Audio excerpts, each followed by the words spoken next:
Hi, this is Ty Hyderall. I'm a plaintiff's lawyer with offices in New Jersey and New York, and we concentrate in employment law. Very interesting case that's come out of the Third Circuit, that's pending before the Third Circuit Court of Appeals.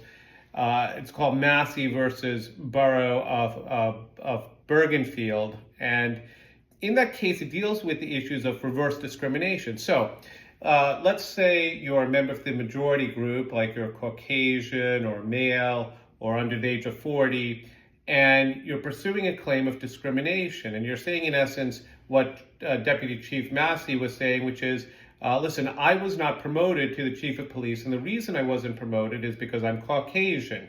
And the police department wanted to promote a minority to the chief of police position, and Deputy Chief Massey sued. And the issue became, well, what does Deputy Chief Massey have to prove to be able to pursue a claim against Bergenfield? And the courts held Massey to the standard of having to prove an additional step, having to say that the Borough of Bergenfield is an unusual employer, what's called the background circumstances test, to say that this is an unusual employer that discriminates against members of the majority.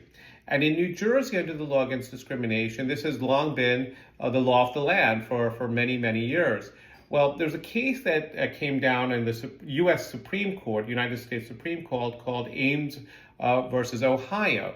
And in that case, the Supreme Court held that, well, wait a second, if you're holding members of the majority class to a higher standard than minorities, aren't you engaging in discrimination? And isn't that a violation of the U.S. Constitution?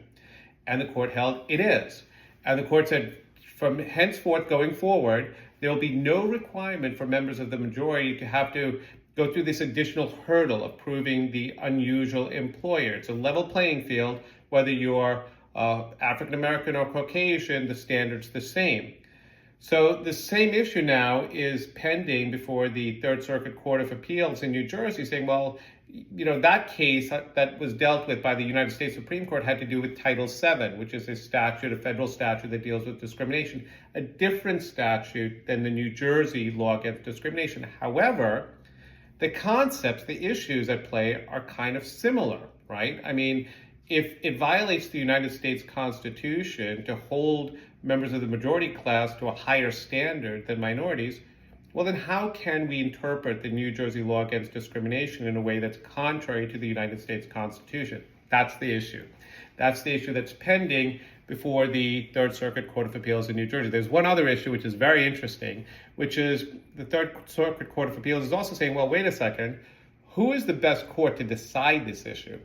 Is it the Third Circuit Court of Appeals, or is it the New Jersey Supreme Court that should be deciding issues dealing with a New Jersey statute? In any case, those are the issues pending in the Massey case. This is Ty Hyderall. Be safe and be well.